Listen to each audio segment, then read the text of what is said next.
Hello, and welcome back to the Misty Morrison podcast. I'm your host, Misty Morrison, and this is episode 59 of Was I in the Wrong? Here on the Misty Morrison podcast, we love to read or listen. We love to give advice. We love to help people look back on their situations with that 2020 vision to see how they could have handled the situation more gracefully. Before we get into our stories for the day, our usual housekeeping, whether you are new or returning, please remember to engage with the content to help the channel grow. If you are listening on podcast, please leave a 5-star review if you liked it. Subscribe for more. Whether you are watching full length or shorts on YouTube, TikTok, Reels on Instagram or Facebook, please like, subscribe, share it with a friend, and comment with your thoughts on the stories down below. New content, long form, goes live on Tuesdays and Thursdays at 6 a.m. All short form content goes live 3 times daily. So let's hop on into our stories for the day. Story number 1 is coming to us from r/pick A or B. A or B. Trying to pick a gift for a friend who's been obsessed with painting for years. Wondering if I should surprise them with something I think is cool or just ask what they actually want. This is a good one. I was scrolling through online stores trying to find the perfect gift for my friend. They've been painting for years, really know their craft, and I wanted it to be something thoughtful. I kept thinking, I want them to know I was thinking of them, but then I hesitated. What if I buy some fancy brushes or a painting gadget they already have, or worse, something they don't care about? Part of me wanted to just pick something unique and hope they like it. Another part kept saying, would it really show you care if it just ends up collecting dust? I realized this tiny decision was stirring up a bigger question in my head. How do I balance showing I care with being practical and respectful of their expertise?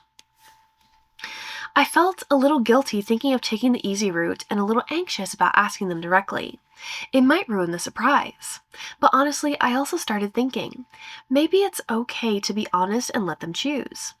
That could show care too, even if it's not surprising. Let's see. A, pick something I think is cool and hope it resonates, keeping the surprise intact. B, ask them what they actually want and get them exactly that, even if it feels less spontaneous. Ooh. I wish you would have told us, if this is for, a birthday, Christmas, it was 22 days ago, so it wasn't for Christmas. If you're just getting them something because you were thinking of them, or if it's like a birthday or some kind of celebration. That might influence me a little bit. Because sometimes I go both ways. But for this one, with the information that we have been given, I pick A. Pick something I think is cool and hope it resonates, keeping the surprise intact. I like that one because from the way you tell this story, you really do know your friend and understand how much they love painting, like it is their craft, they're really good at it. And I think you can easily get them something simple that is painting related that they would love. I think being surprised, because I think if you really know them that well and you're really thinking of them, it will show through what you get them that you do know them well enough that you didn't have to ask. If it's something specific coming up like Christmas and, you're not sure what they might have, then yeah, I would maybe ask. But if it's like a birthday or something and you know what type of thing they would like, I don't think you could go wrong with the fancy brushes.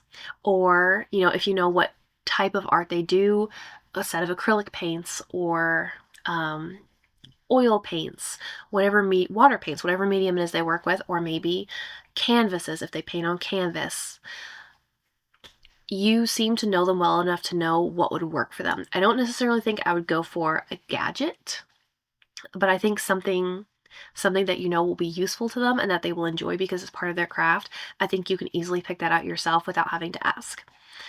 And, if it doesn't go over as well as you would like it to go over this time, then for next time. But I think A is your best option because I think you do know them well enough to pick out something that will resonate with them and that will really show your thought.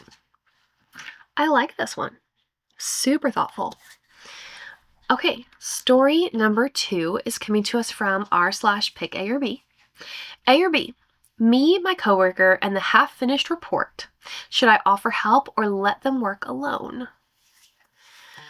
Just now, I was at my desk going through a pile of emails before lunch. I was kind of behind and feeling a little stressed, but I was focused on my tasks. Then I noticed my coworker across the office looking frustrated at their screen. They had a report open that wasn't finished, and they were muttering to themselves quietly. I paused and thought about whether I should say something or just keep working. This wasn't about judging their work. It was more about balancing my own initiative with respect for their autonomy. At the same time, I wondered if staying quiet might come across as indifferent, or if offering help might feel like overstepping. Other coworkers walked by without commenting. The room felt kind of tense, but not in a hostile way. My coworker glanced up and seemed a little uncertain, and I realized both options had ethical considerations. Speaking up could support them and possibly prevent mistakes, but it might also interfere with their process. Staying quiet would respect their control over the work, but might leave them struggling unnecessarily. I decided to gently suggest a small tweak that might help, without taking over. My coworker responded with a relieved nod and continued working. It reminded me that sometimes a small, thoughtful action can help someone while still respecting their independence. I thought about how often we hesitate to intervene for fear of overstepping, and how reflecting on the balance between assistance and autonomy can guide our choices. I keep thinking there might be an even better way to approach moments like this. A. Offer help and guide them through their report in a supportive way. B. Stay quiet and let them handle it themselves while observing. How would you handle the situation? What other approaches could respect someone's autonomy while still providing support in everyday life? I love this one because, again, here we have an OP who is just being so thoughtful and just trying to do the right thing. So I've dealt with this in my work life too. There was something that I knew about a new program that will be helpful, and I realized another group wasn't doing the process. And I knew the boss in that group was like a really, really kind-hearted, really sweet. And so I felt like I could approach her, but at the same time I'm like, ugh, but she hasn't asked for help. So if I just reach out, am I overstepping? I really towed that line for a while. And but I would also feel bad if they kept doing it wrong for too long just because she didn't know. And if you don't know, you don't know. You're not going to ask for help. So really hard phone call to make, but I did call and I was like, hey, so I heard this and you weren't your team's not doing this. We are I know the process. Would you like me to show you? Just offering the help. So for this one, I say A. Offer help and guide them through the report in a supportive way. For me, it's really just the offer help. If you know that you can help and it seems like someone might need help, I think you couldn't be wrong for offering your help. Definitely not being insistent, not telling anyone that they're doing something wrong, just hey, I just wanted to let you know, I know about X topic. If you need any help, I'm available. I would love to help you. I think that is a really non-invasive way of offering your help and letting them know that you're available without taking it over or in a nonverbal way saying, hey, I can tell you're struggling, or it doesn't look like you know what you're doing, so let me help you.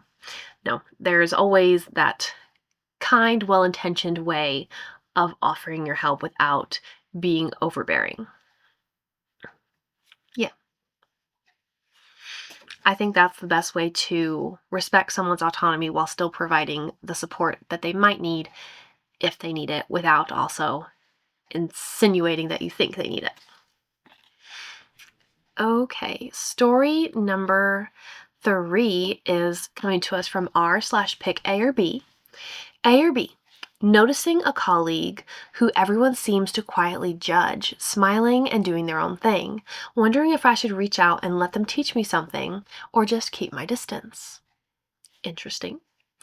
I was at my desk, messing with my planner and trying to figure out my week, when I glanced over and saw this guy from another team doing stretches in the corner of the office.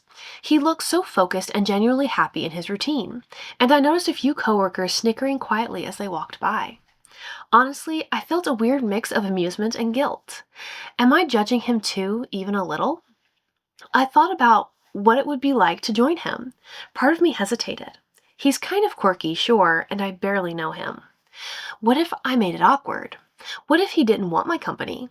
But then I remembered that he's clearly confident and passionate about what he's doing. Maybe I'm the one overthinking. I realized my own insecurities were coming up. Do I avoid trying new things because I care too much about what others think? So I walked over and asked if he could show me some stretches. He smiled and was genuinely happy to help. It turned out he had all this knowledge about fitness and wellness I didn't expect. He even offered a little plan for me to try on my own. I felt kind of emotional realizing someone I might have dismissed at first was actually so generous and encouraging. At the same time, I wondered if I should feel embarrassed for judging him in the first place, or just grateful I pushed myself to connect. It made me think a lot about how I handle my own judgments and curiosity. Do I let other people's opinions hold me back, or do I follow my instincts even if it's a bit uncomfortable? A. Keep interacting with him, learning from him, and letting my curiosity guide me, even if it feels slightly out of my comfort zone. B. Step back, admire from a distance, and reflect on my judgments without actively getting involved. This one's easy for me, and actually, similar themes came up today. A. I promise I still have a B. Just A is the right answer for me today. A. Keep interacting with him, learning from him, and letting my curiosity guide me, even if it feels slightly out of my comfort zone, for a few reasons. The first is we don't grow where we're comfortable, and if you feel discomfort, it means you're getting to something good, usually. And the part about letting your curiosity guide you. Curiosity, if more people were curious, it could truly be such a better world to live in. Because so often we have our ideas and we have our judgments before we really know anything about someone or something, and we just stick to it. We're not curious to learn more, to know about the awkward person, to understand what they're doing or why. If we were more curious, we could grow so much more. I love this perspective. If you should feel embarrassed for judging him, no, I don't think you should feel embarrassed because there's so many other people who truly judged him harshly and stuck to their judgment without trying to learn more, and they don't feel bad about it. You at least had the awareness to recognize that you were judging. Maybe you were judging unfairly, and you decided to look deeper. Through this experience, you grew. And I'm really tickled that he is just out in the open, stretching in the office, just being healthy. I love that. I have my stretches, like some of them are even chair stretches that I do at work. Like if I'm getting stressed or if I've just been sitting too long, I'll do some stretches. Why not? It's healthy. It doesn't take much time out of your day. It's good for you. You do you. If it makes you happy, if it makes you feel better, if it makes you more productive in your day, do it. Don't care what other people think. Easier said than done, I know, but I'm really proud of you for going ahead and reaching out to him, not just falling in line with the others and being curious. I really like these pick A or B ones. Story number 4, we're moving on, is coming to us from, this is a different sub, r/AITA weddings. AITA for not attending my best friend's wedding. This is the first story I've ever posted on here. Not quite sure if I'm doing it right. I'm brand new here. I see and hear some of my favorite people on social media reading stories from here, and decided I wanted to tell my story, one that has been bothering me and had me thinking a lot lately. I know that this is going to be a lengthy story. I am sorry in advance. To anyone who actually stays and reads it all, thank you. So much has happened, and I have needed to get everything off my chest for quite some time. Evening before everything went down dealing with my best friend's wedding. There are so many things I probably should have said, way before anything had happened. My best friend, who I will call Emily, 29 female, and I, 28 female, have been best friends for 17 years. In fact, we have been more like sisters than friends. After her mom passed away our sophomore year of high school and her father wasn't taking an active part in her life, my parents and my family took her in. We got to live together for a time, went everywhere and did everything together. I even went as far as choosing Emily over a best friend that I had since the age of 5, and another close friend I had for 11 years, which is a completely different and seriously messed up story. Recently, Emily got married and I did not attend her wedding. Before I get to the reason why I did not attend, I should probably give you a bit of backstory. Emily had been dating a man who I will refer to as Stephen for about 3 months before finding out that she was pregnant. Sometime before having their son, I had met my now fiance, Thomas. From the beginning of mine and Thomas' relationship, Emily was extremely supportive and seemed genuinely happy that I too had found someone. Fast forward to about 5 months after Emily had her son. Stephen was not only caught cheating on Emily, but ended up leaving Emily for the other woman after she found out. Emily and Stephen had been living together in a home they rented, with their 5-month-old son and 2 very large breeds of dogs. Emily had stopped working just before she had their son, and continued not to work after he was born in order to be a stay-at-home mom. After Stephen left Emily for this other woman, she was left with the house they had been renting, their 5-month-old son, and these 2 very large dogs, but had no job in order to support herself, her son, or support keeping her dogs. Being her best friend, I wanted to do anything I could in order to help her until she could get back on her feet. I knew the mental and emotional trauma that she was going through. Getting her back on her feet was not going to be easy. But I couldn't stand around and watch my best friend and her baby be left without a place to go. At the time, I had been saving up money to get a place of my own. I had about $3,000 in savings, and every week after buying groceries for myself and my dog, I would have about $500 left over in my checking. I knew I was good to help her for a while, until she found a job to support herself. Never did I expect to be doing it for 9 months. For 9 months, I paid her rent.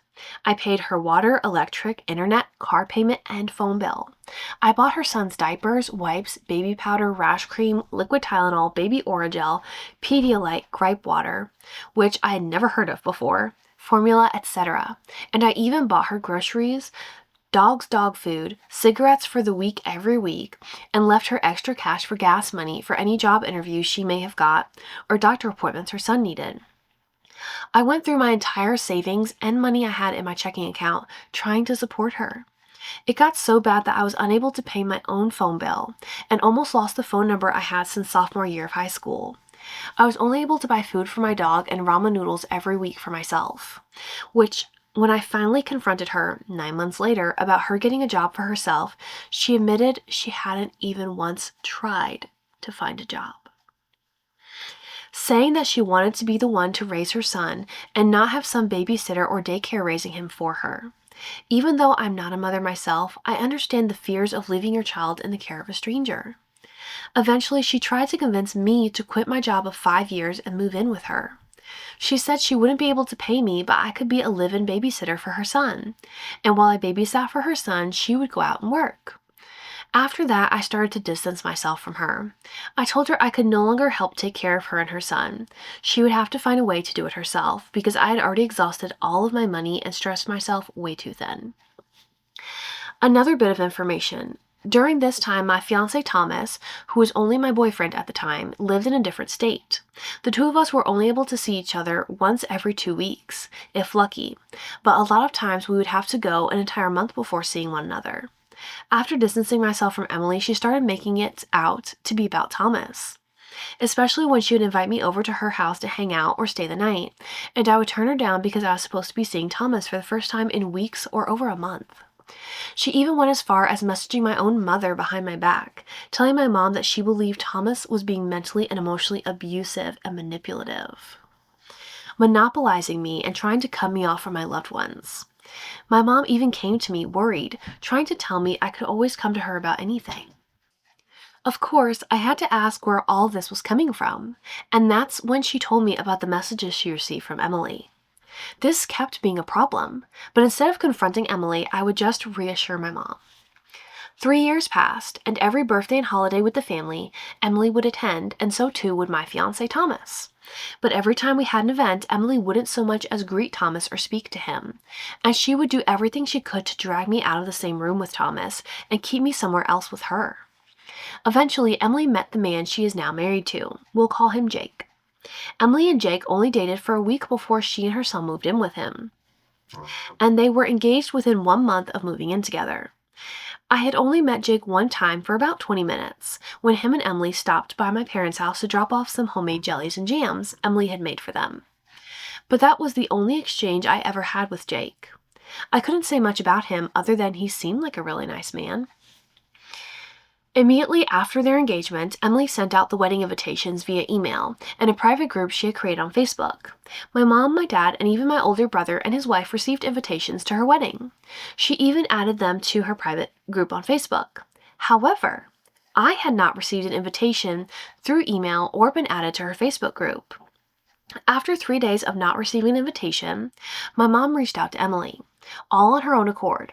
I assumed that I either didn't receive an invite because I was her best friend and it was so obvious that I would be there, that she didn't think I needed an invitation, or because that was her way of saying we were no longer friends.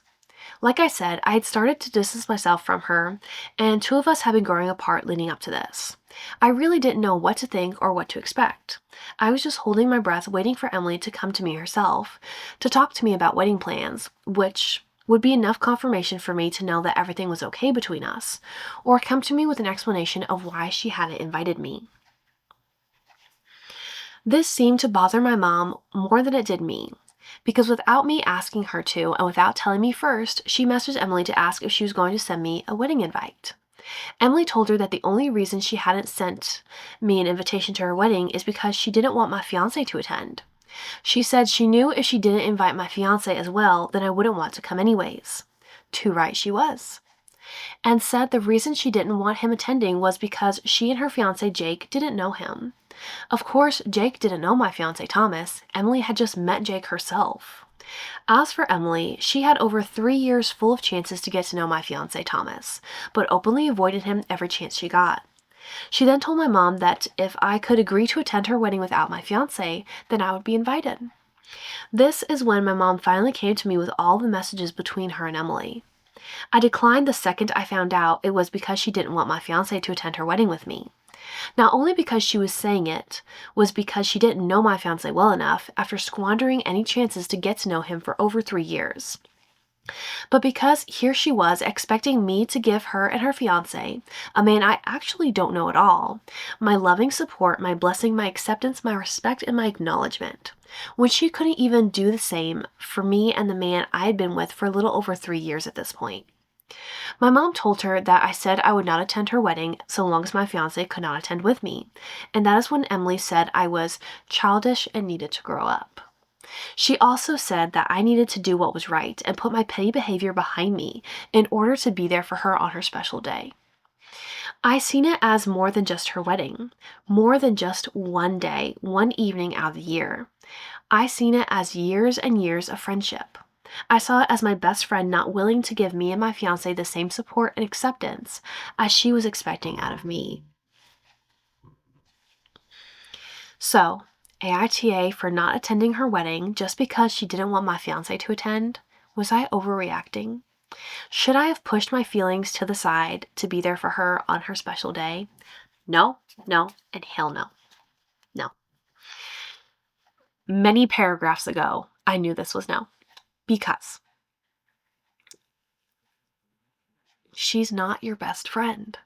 She's not. She took advantage of you. She knew that the only reason you were helping her was to give her a chance to get back on her feet. The whole time, she never told you that she wasn't trying to get back on her feet. She was standing on your feet. That's exactly what happened. If she was really a friend, she would have done one of two things. She either would have had a conversation with you about her desires to not work or her desires for you to be her nanny. She didn't do that. She also could have actively started job searching and used your generosity as the foot up she needed to find a job, start working, put her son in daycare. She was not in the position to just decide that that wasn't what she wanted to do. Instead, she let you drown, bury yourself financially, supporting her under misconceptions, under false ideas of what was happening because you thought she was job searching. She maybe didn't lie to you, but she omitted enough to mislead you. She is not your friend. She took advantage of you. She used you, and she doesn't feel bad about it. She didn't invite you to her wedding because she doesn't care if you attend her wedding. For 3 years, you have been with this man who you plan to marry, who has been your life, and she chose not to be a part of that. She just independently decided that he was horrible and even tried to turn your own mom against your relationship. She's not your friend. She needs everything to be about her. She needs everything to be her way. She's not a good friend. You didn't overreact. Ultimately, I'm glad your mom did reach out and ask her about it because that's how all of this came to light. But if she wanted you at her wedding, she would have invited you. If she wanted to be your friend, she wouldn't have taken advantage of you. If she wanted to be a friend to you, she would have been supportive of what was important to you, which was your relationship. She would have taken the chances to get to know him, not write him off immediately. There's something wrong with her in her head. She's a little cuckoo for Cocoa Puffs. I don't like her. No, you shouldn't push your feelings to the side to be there for her on her special day, because she wasn't there for you on any day. You're right. I'm sorry, even if you haven't realized that you haven't lost your friendship, I'm sorry for you that this turned out not to be a friendship. Okay. That is 4 stories for this week's episode of Was I in the Wrong? Thank you so much for being here for another episode of the Misty Morrison podcast. Remember, kindness changes everything. I'll see you guys next time.